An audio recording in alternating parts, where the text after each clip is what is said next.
Yo, what is up guys? It is esports content entertainment coming at you guys with another video here today. And in today's video, I'm going to be giving you guys my LCS 2023 Spring Split Week 8 recap. So, we are finished with the first half of the LCS 2023 Spring Split. And on Thursday, we'll begin the LCS 2023 Spring Split playoffs, with the first match being FlyQuest versus 100 Thieves, and on Friday, we will have Cloud9 versus Counterlogic Gaming. Remember guys, for the LCS Spring Splits, only the top 6 teams actually make the playoffs, wherein the LCS Summer Splits, top 8 make the playoffs. So I know people tend to forget that here and there, so that's the reason why I mentioned that. So, looking back at what happened during this past week for the LCS 2023 Spring Split Week 8, we had pretty much most of the teams that we thought were going to be making the playoffs,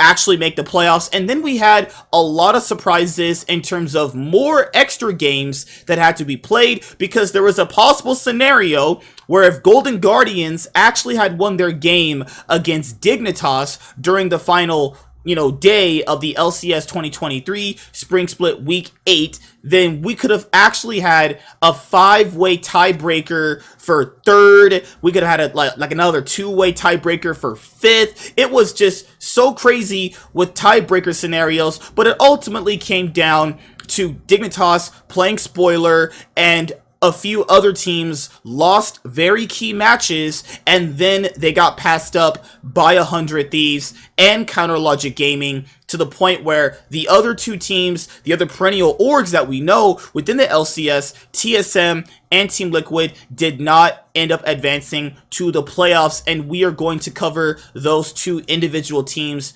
after I actually start off with the two bottom teams in the LCS, that being Dignitas and Immortals. So remember guys, this is going to be like pretty much the final time we're going to be mentioning basically these 4 orgs until the LCS 2023 Summer Split, when that eventually starts up. So what's crazy to me about Dignitas is that Dignitas actually went and bought surprisingly good players in the 2022 offseason. I think the only player that was considerably a question mark pickup for them was grabbing Armut from Mad Lions, and I actually think Armut is just a big giant paycheck stealer. I think he's actually extremely bad.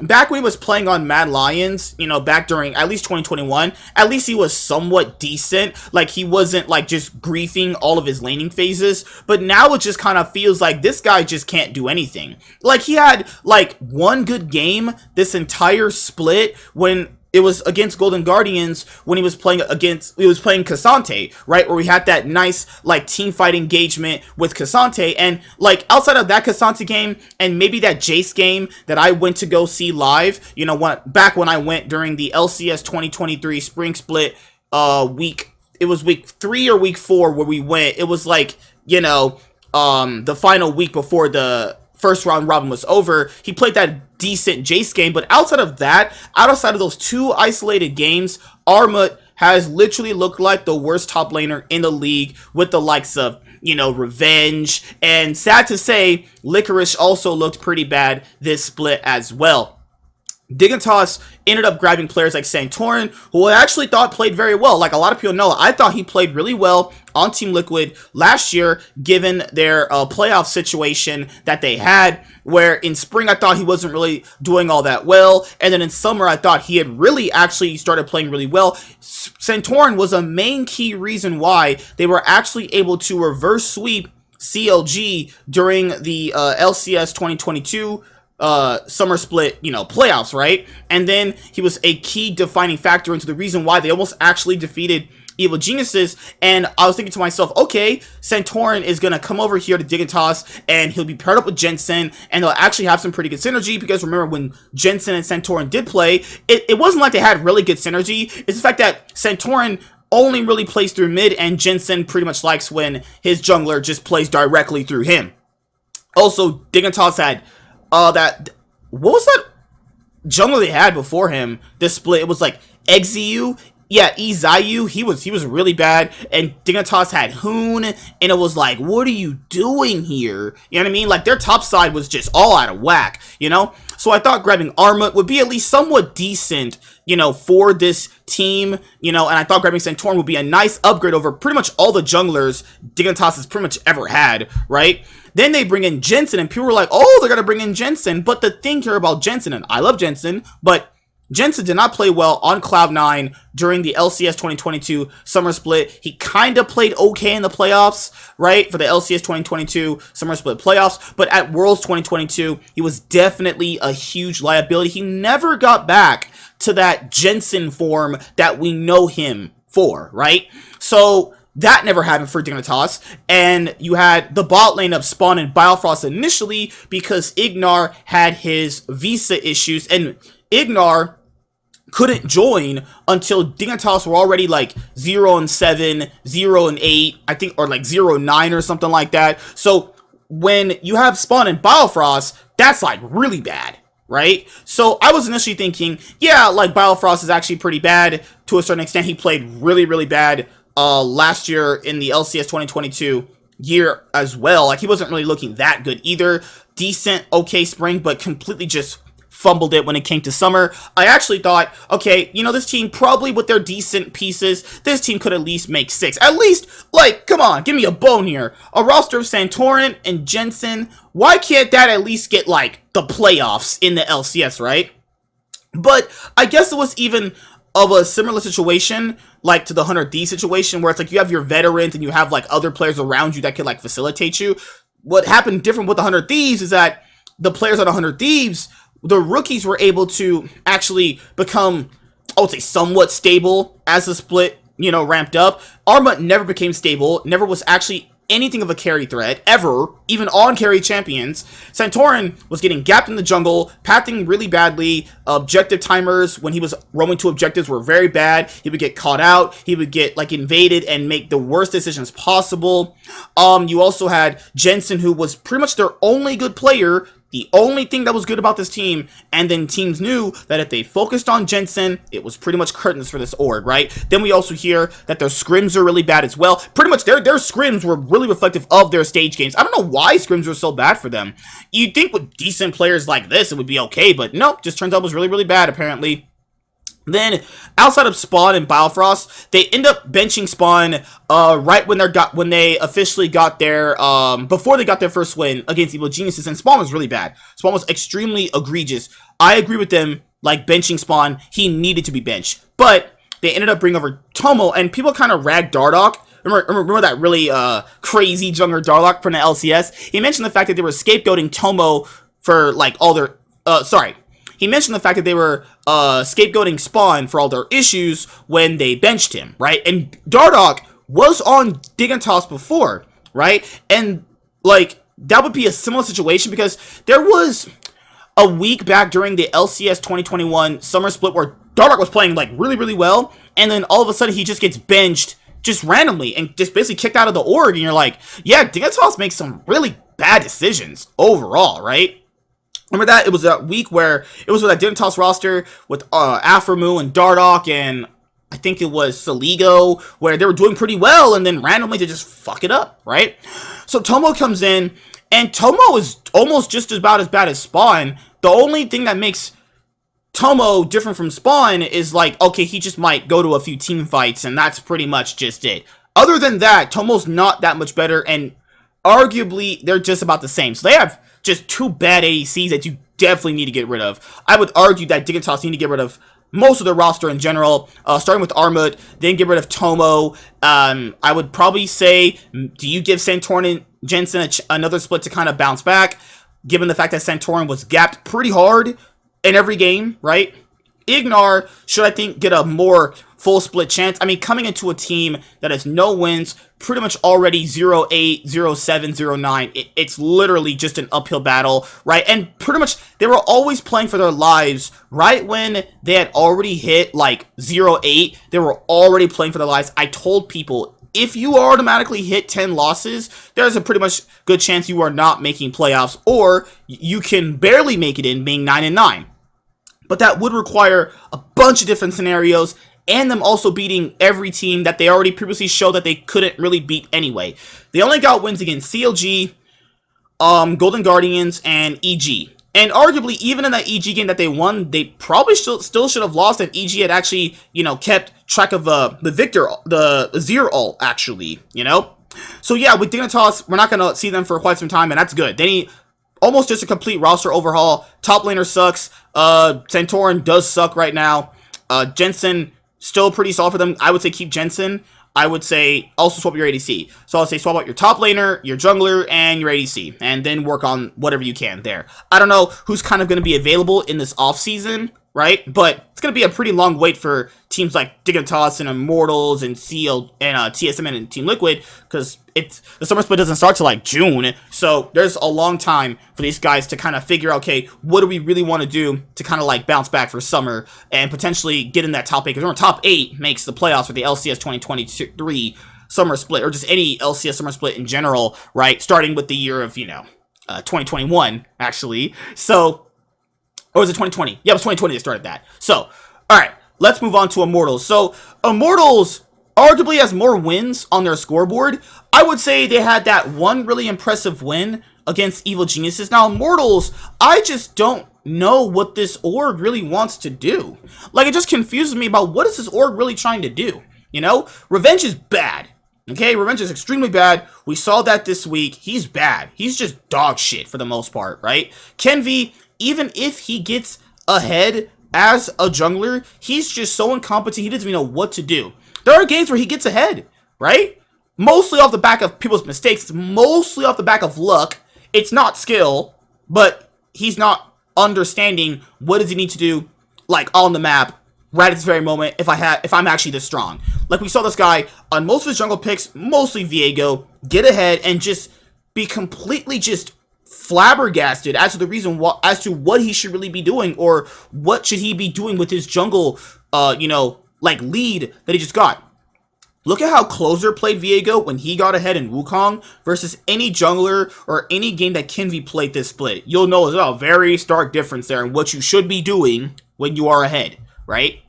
So you have the weakest topside duo in the league. Then you also have a Blaze Olive at one point, who now is going to be retiring from competitive League of Legends. I think that was also probably due to the fact that he was having personal issues and just saw that there really wasn't a future kind of with like this team or maybe this orb, because a Blaze Olive was treated, he was on Golden Guardians for a little bit of time there. He had a really nice year in 2022. Once he was like a top 4 mid or anything, he was probably maybe upper middle half, right?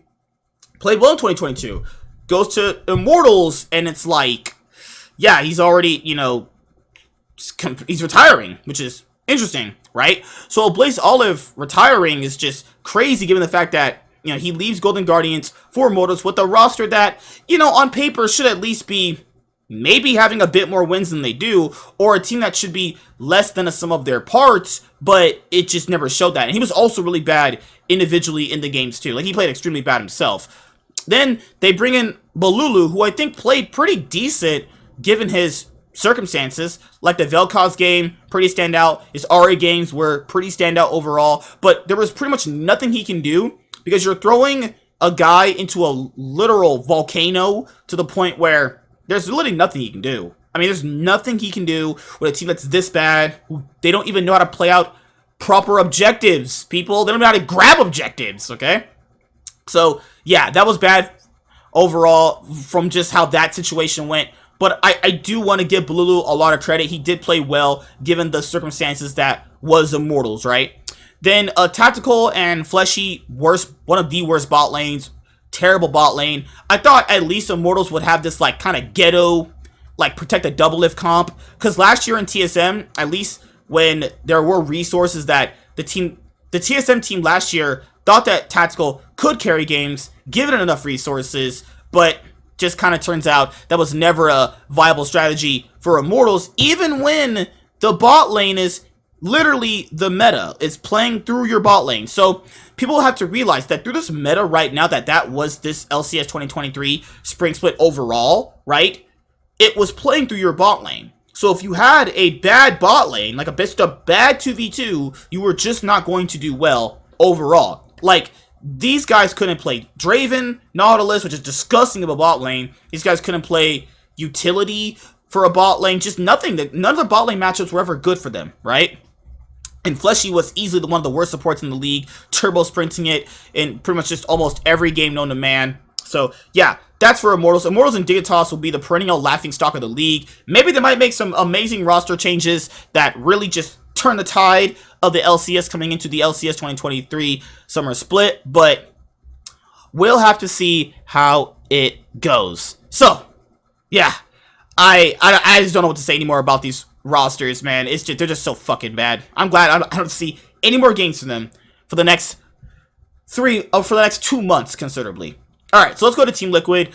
Team Liquid came in with this LCK style roster. They had this like thing of, oh, we're gonna just outwork everybody. We're just gonna work harder. So that just looks really bad for them, given the fact that they worked harder and still missed playoffs. Doesn't matter how much hard work you're putting in, and I respect hard work. I do. But none of that really matters, or if that's gonna be your motto, when, first of all, you're losing going to playoffs to Golden Guardians, who literally looked like they were turbo sprinting on stage most of the time. Then you get literally a few less wins than other teams that I thought that they, on paper, should look better than, right? On paper, but, you know, just depends on how it really goes, right? Then you also have this dysfunctional team where Marin's their head coach, no coaching experience. You watch their squad videos, it's just like, is he trying to be too nice to the players? Does he not really know what the players really need? You also bring in Summit, and I watched a bit of his games on FPX, and they were not that good, but I will say this. Coming to the LCS, top lane pool in the LCS is really weak, so you're thinking like, okay, a guy that is at least somewhat, like a guy that has potential like Summit and good mechanics like Summit should easily gap all the LCS top laners, non-barring like Someday, Fudge, and Impact, right? No, that didn't even happen at all. So the Summit that people thought we were going to get from Cloud9 last year, that not happening.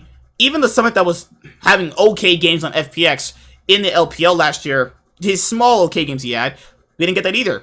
We got this Summit where he was making lots of egregious mistakes, and at a certain point, the team was just like, okay, you just have to be on tanks. That's it. You just have to be on tanks. That's what we're putting you on. And he played the tank matchup very well.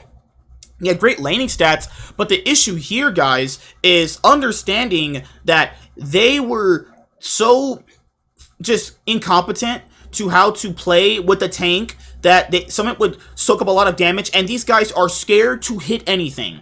So then you go to Piosik, important Piosik, who was mega getting carried on that DRX roster by Zeka, by Kingen, by Deft, by Beryl. I don't even think Deft played very well at Worlds last year, but at least he played better than Piosik, and Deft was a major reason why, you know, that they had some of those really key performances where he just kind of was that nice late game insurance policy when he was playing picks like Caitlyn, right? Piosik played extremely bad throughout Worlds. At one point was subbed out by that other guy at one point, and then they brought Piosik back in. It's just, Piosik was a bad pickup. They picked the wrong Worlds 2022 champion. Just saying, Team Liquid, you brought in the wrong champion. Just saying. Then you have Harry, a guy that I talked to a long time ago, met him finally at the LCS. Great guy, but it's just like, man, he never became a top mid at all. Didn't even show glimpses of being a top mid. He had some, like, okay performances on, like, Akali, right, and Silas, but even in those games where he looked like he just got ahead, he didn't know what he wanted to do. The same thing, like, with Kenvi, like, a player getting ahead and just not really knowing what to do with their advantage. That's just the biggest issue he had. And there was a lot of games where if he was not playing Akali or Silas, he was just a walking liability in general. And remember, guys, mid lane is the most important position just in League of Legends in general across any major region, minor regions, any of that. If you have a weak mid laner, it is not going to pan out good for your team. It's just how we know it's going to work, right? Then you have the bot lane of Yeon and Core JJ. Yeon looked good in Team Liquid Academy with Ayla, and I think that breaking up that bot lane synergy that Ayla and Yeon had, I think was the problem as to the reason why Ayla and Yeon don't look as good individually now obviously, on Team Liquid and FlyQuest. Because remember, Team Liquid brought up Yon from Academy because he was smurfing at Academy, and so was Harry. But what does smurfing in Academy mean? Academy is bad for the LCS. Academy is bad in general, right? But Academy is really bad for the LCS, and I don't really know. It sounds like people are just kind of selling false hope with some of these Academy prospects, right? You know, because smurfing on Academy against bad players would be essentially pretty easy, right? Because they're bad, you know? So, I think breaking up Yon and Ayla was a mistake, and I think maybe taking on Core JJ this year was a mistake, but they wanted this full, like, LCK roster to the point where, like, Core JJ has not looked good. Last year he wasn't looking good. This year he hasn't been looking good at all.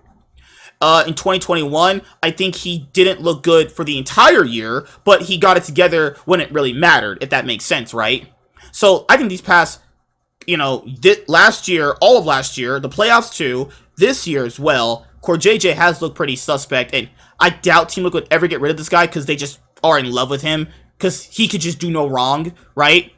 I don't know what they really do for their roster. I'm just kind of like at an impasse with Team Liquid. Like, what do you really want to do with your roster? Because they already brought it into this Korean style. Do you bring up Bwipo as a jungler for them? Like, would that really even help either? I mean, maybe that helps out. Maybe that helps. But Bwipo and Core JJ couldn't even really win well together on Team Liquid last year with the super team, right? So that is another problem that people must think about as well. Or they buy into the Korean LCK style of, okay, we had our bad spring split, but we could just run it back for summer and we'll see if it gets better. That could be something that they want to do, but they definitely need some changes. All right, let's go to good old TSM, the Reginald Owned organization. TSM, good old TSM, TSM. I always hated those chants. TSM chants are for fucking retards. Good old TSM, owned by Andy Reginald Din. Cheers to Andy putting together, well, cheers to Andy, right? For putting people in charge to make a roster like that. And I will say this. I will say this. This roster, for as much as people doubted it, played pretty much as well as you thought. Like, I know people ragged on this roster, and it's rightfully so, people did. So let's talk about TSM. TSM last year almost actually defeated Evil Geniuses, who went on to make, went on to the 2022 League of Legends World Championship, and they kept the three pieces I think that work for them, right? Solo, Maple, and Chime. This LCS 2023 spring split, you bring in Solo with Boogie, who was playing in Latin America, actually. Then you keep Maple, because I think Maple played very well last year, and I also thought he played very well this spring split as well. Then you also have, they had Neo, who used to play with Afromu, who was formerly known as Asta, he played for Octa Gaming. And then you also have Chime returning in the bot lane. And we're thinking to ourselves, oh, this is going to be like a 7th to 8th place roster anyway. And I even said, CLG's roster, given the fact that they've been together longer, will eventually out-edge TSM. And that ended up happening. CLG's roster ended up being just a little bit better than TSM's roster. Solo, I think, if Solo was playing tanks, I thought he was arguably one of the best tank top laners in the LCS, right? Not like best top laner, best tank top laner, right? He played well on tanks, but when was given any carry, he simply couldn't do it, right? Boogie, outside of playing like Elise, looked pretty awful on a lot of other picks. He had like some standout games, but I don't think Boogie looked good for them, like, just at all, really. I think he looked suboptimal just as the split went by.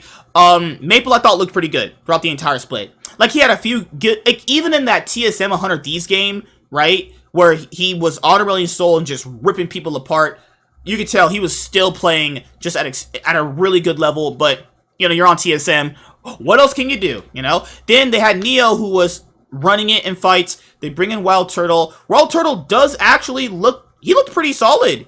I'll say he looked pretty good when he subbed in for Neo, playing the small amount of games that he did play, and it was still not enough because this TSM roster, like, I don't know what was going on, but whenever Wild Turtle would be in a position to carry a team fight, nobody's protecting him, right?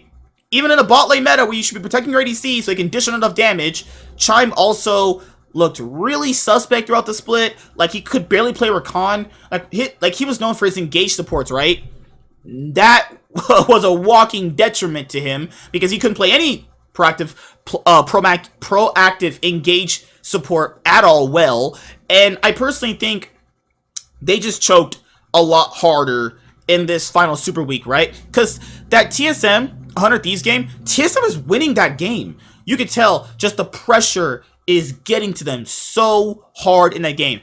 I mean, literally, if TSM beat 100 Thieves in that game right there that you see at the first match of week 8, things could play out a lot differently, actually, right? But then, I mean, they do end up beating Dignitas, and they lose that crucial last game against FlyQuest. They had that 100 Thieves game, but 100 Thieves played, they stayed calm, cool, and collective, right? I don't say that they played well themselves in that game. They just didn't crack under the pressure like the TSM players had, right? You could tell that a lot of the players had never been under a high pressure match like that in a while, so it really got to them. I think that 100 Thieves griefed that match so hard with their bad level 1, with that bad dive that they tried. TSM counteracted very well, but you could tell in that game, the nerves just got to them. Solo just running it on Cassante. The next day, they bring in Haunter, right? And I thought Haunter, they should have just kept Haunter in. It makes no sense to just bench Solo, right? And then bring in Haunter. Haunter wins for you, and then after that, you just, don't use Haunter for the last week. I think if TSM want to do better, they keep Wild Turtle right now for as long as he can play well, or whatever his level of well is. You remove Solo for Haunter, and I think you just bring up Svenskeren. So basically it's just a TSM like 2016, 2017 roster, just minus Bjergsen and Biofrost. I think that's what you do. Because I just don't really know what you're going to get out of Boogie. Because I don't even think he has any high highs, really, either. And I said, bring over players from, like, Latin America or, like, these random Koreans that do really... Because we've always had these random Koreans that have did very well in these minor leagues. But when they come over to, like, someone over, like, the LCS and the LEC and all that sort of stuff, they don't look that well sometimes. And I don't really know what you're going to get out of Boogie, right? So I think that's what TSM should do. TSM are definitely making roster changes. Like, that's just... We know TSM will do that. Alright, let's go to the playoffs now. Top 6, Golden Guardians. Golden Guardians started out pretty much as well as we thought they were. That was with Young. They got Gory in. And then Gory looked really good with River when Golden Guardians had their win streak. They looked like the best mid-jungle in the league. I'm still going to say that. They looked like the best mid-jungle in the league when they were on their win streak. River and Gory, they looked good. Then they just kind of started falling apart. Golden Guardians ended up being the team that we predicted them to be as the split went after their win streak got snapped. Once their win streak got snapped, they just, I don't know, couldn't function as a team. Maybe they were just overperforming on the stage. Maybe their scrims may have been actually pretty bad because it was starting to show that on stage. They were just looking awful, right? I think their bot lane was performing well for a good amount of time, and then it just all fell apart too. 6A had some kind of okay standout gains, but remember what I said. He's only doing that on certain champions. When, like, the ADC meta kind of gets a little bit more diverse, he's going to look really bad, and he started to look pretty bad as the weeks went by. It was only just Huhi carrying Stixay. Stixay wasn't carrying shit. It was all luck through Huhi, okay? Licorice also played pretty bad most of the split, and that's kind of sad, given the fact he was one of the best LCS top laners at one point on Cloud9. But yeah, Licorice, bad decisions, bad top lane play throughout the entirety of the LCS 2023 spring split. Golden Guardians pretty much kind of lucked out to get into the playoffs. They managed to get those 9 wins, or those very key wins early on. They are so lucky they had that win streak early on. Otherwise, we're talking about this team being in the bottom half of the fucking league with TSM and Team Liquid. So, yeah, Golden Guardians, they're about to get knocked out in the first round of playoffs anyways. Anybody they face, they're about to just fucking clop they're about to fucking just clap anyway, right? They're gonna clock any motherfucker that they face. Like, I just don't have any faith in this team anymore. It's just, they had a good, like, showing for a little bit there with, Gory and River. Like, Gory and River literally have to just carry the team through the finish line if they want to have any somewhat chances of doing very well, right? That's just how it's gonna be, you know? It's gonna also be harder for that to pan out in summer, because, you know, it's probably what Chad said is true as well. Maybe they just got figured out, and when they got figured out, like, a lot of people are like, oh, well, if we just kind of, you know, don't feed Gory or not make any truly egregious bad mistakes, then they're just not gonna really do anything. Evil Geniuses they were never the team that I thought they were going to be coming into the split. I had them at first place with Cloud9 because I genuinely thought their roster on paper was like, okay, this should be like a top, you know, team, potential like championship contender. Someday, arguably had a pretty bad split. Someday had a pretty whack split, all things considered, right? Then, Inspired I thought looked pretty good for the most part, but during like the final 2 weeks for Evil Geniuses, he didn't look that good. Jojo Pion had a pretty suspect split, some standout games, but then a lot of games he pretty much just was running it in. FBI and Vulcan started out really strong. They had some really good performances, and most of the reason why EG got a lot of their wins is off the back of FBI and Vulcan, right? But later on, as the split went by, it seemed like their 2v2 synergy was getting lessened and lessened and lessened, so it just kind of looked like this good put together roster just didn't really understand, okay, they were making like so many basic mistakes too, and this is a team that could easily get a lead and then just not know what to do with it. Case in point, remember that game against EG and 100 Thieves for that tiebreaker game?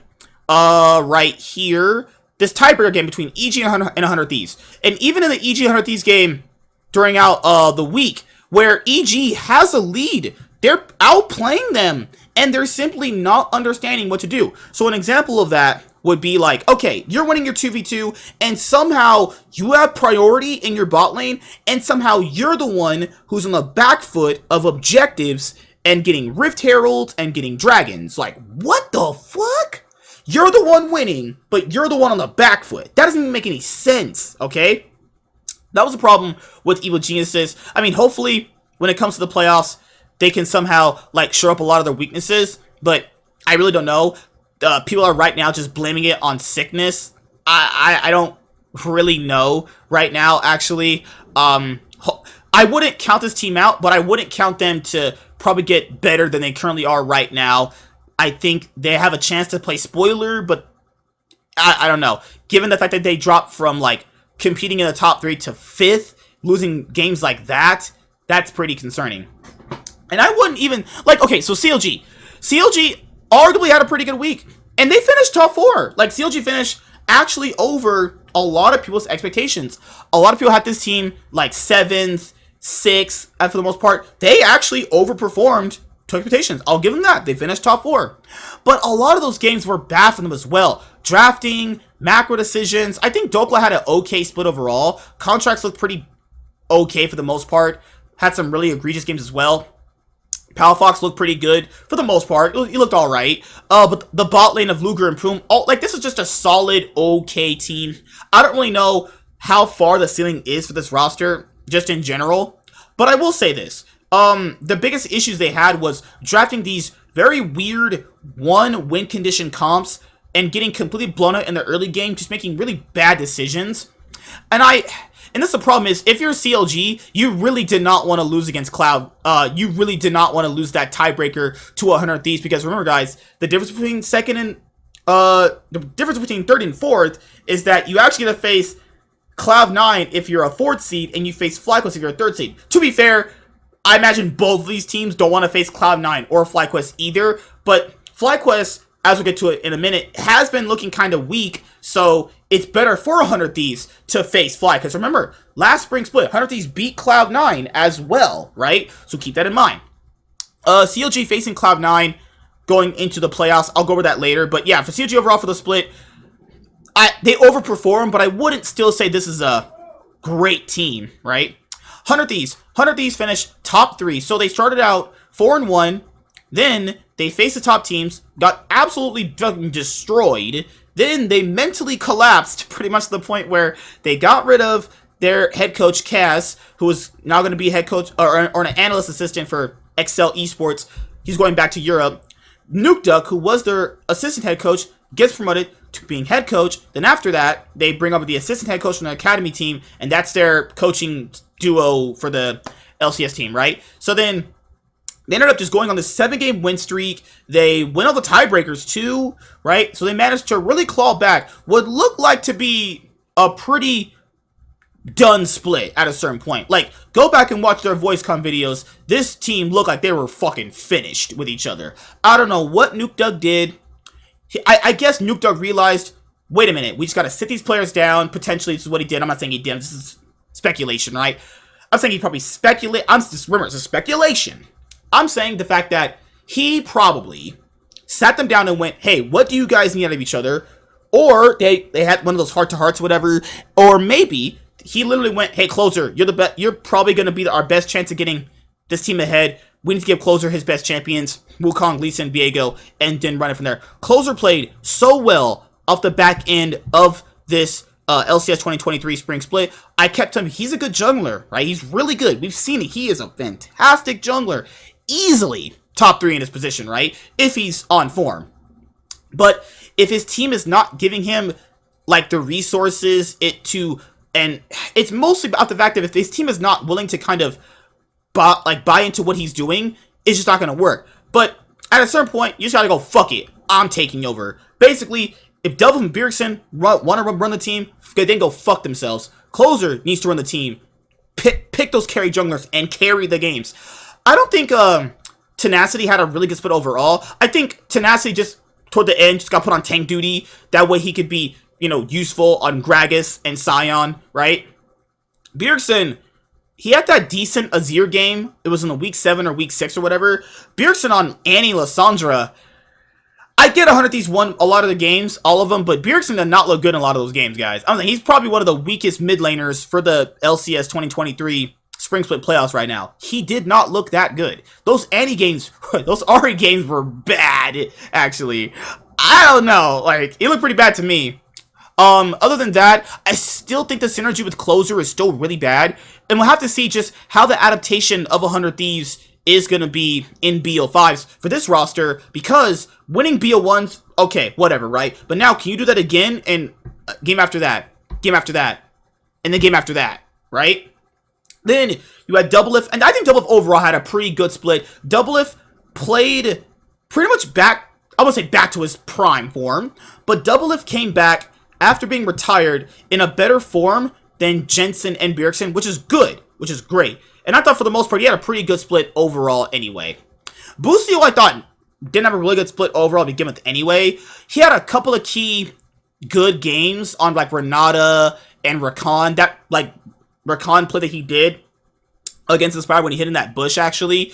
Like, I don't even think he's a top 3 support, nor do I think he's a good support, but I don't really know. Like, that's the problem, is that if you're all in 100 Thieves, you also have to be under the mindset that these players still have very huge weaknesses here. Do FlyQuest exploit them in their matchup coming up? I don't know. But overall, they did manage to claw it back together. They went on a 7-game win streak. They can ride that momentum going into the playoffs against FlyQuest coming up on Thursday. All right. So then you have FlyQuest, right? So FlyQuest, they basically had the same Korean Team Liquid style that, Team Liquid was going for. Picking up Impact was fine for them. This is the most wins that FlyQuest has ever had as an organization in the regular season.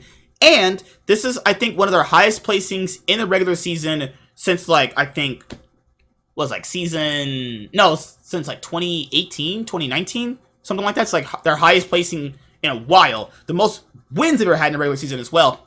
Speaking of Impact synergy, pretty much all over the place, for the most part. I think Spica knew that I don't know if there are synergy problems, but they don't play through each other at all very well. You notice that in the games.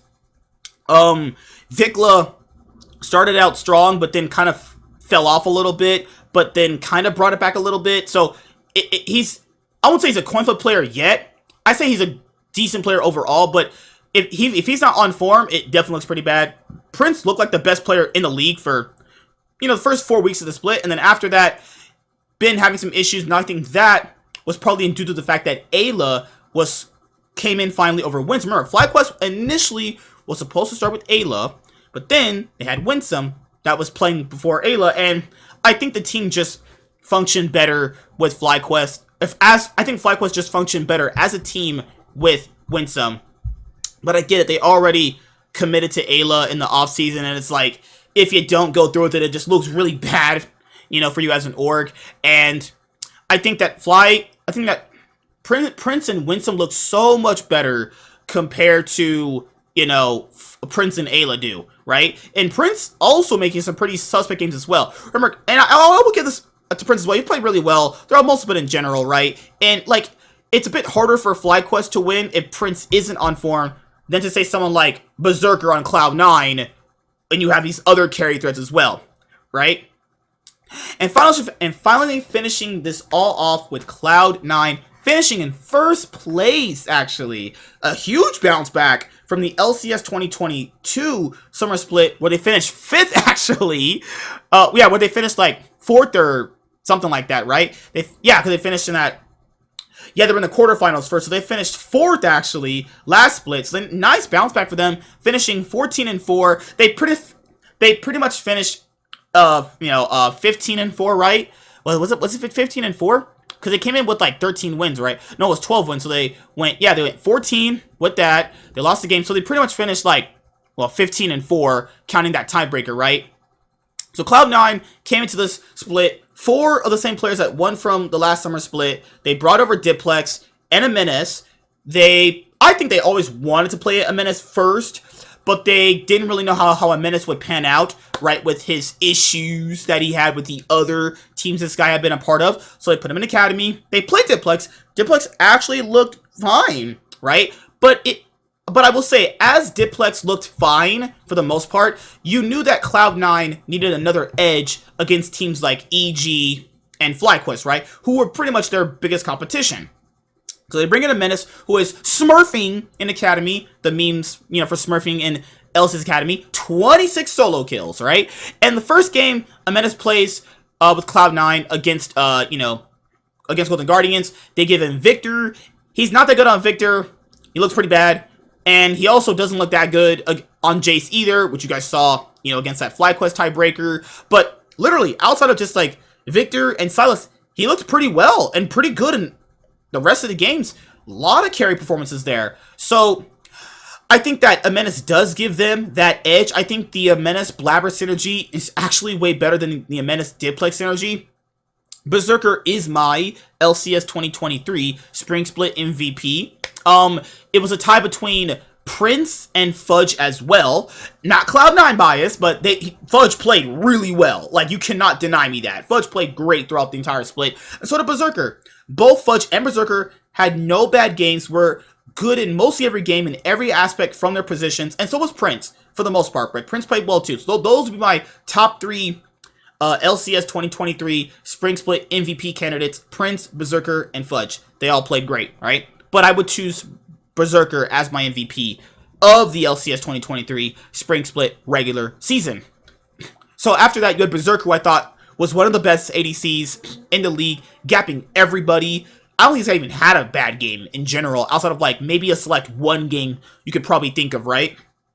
Then after that, Zen, people are calling him a top 3 support. I don't know about that. I mean, I guess. I think on Cloud9 it's easier to be a top 3 support in your position when you're on Cloud9. He's had some pretty good games for himself there too. So should Cloud9 be their favorite team to win the playoffs? I think so. I mean, looking at all the games, looking at how these teams are playing currently right now, I think Cloud9 should be winning the LCS 2023 Spring Split. That'd be great, having 6 trophies, as I've been rooting for this org since 2014. But overall, I would like for them to not get cocky nor complacent. Play the good game you've been playing, right? And play to your win conditions like you have been. We've seen many teams like them get cocky at some point, get complacent, and then just completely fall apart in playoffs, right? Regular season is one thing, but can you repeat that in the playoffs, right? Adaptation is key, and we know they're really good at being adaptive and pulling out different picks in the playoffs last split. Can that work this split as well for this playoffs, for this LCS 2023 Spring Split playoffs, right? So that's pretty much it.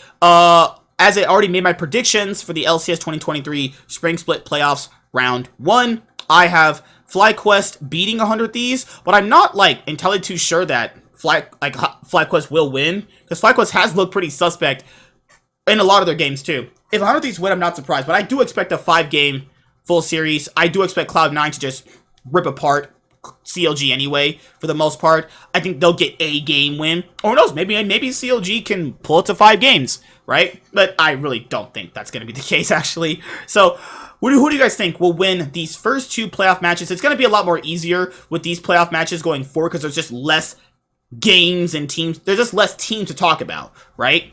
So yeah, that's it. I will see you guys later. Like, comment, and subscribe. Most of all, enjoy. I'm MSK, and this is Esports Content Entertainment, your one place for esports content. Alright, see you guys later. Deuces. Peace.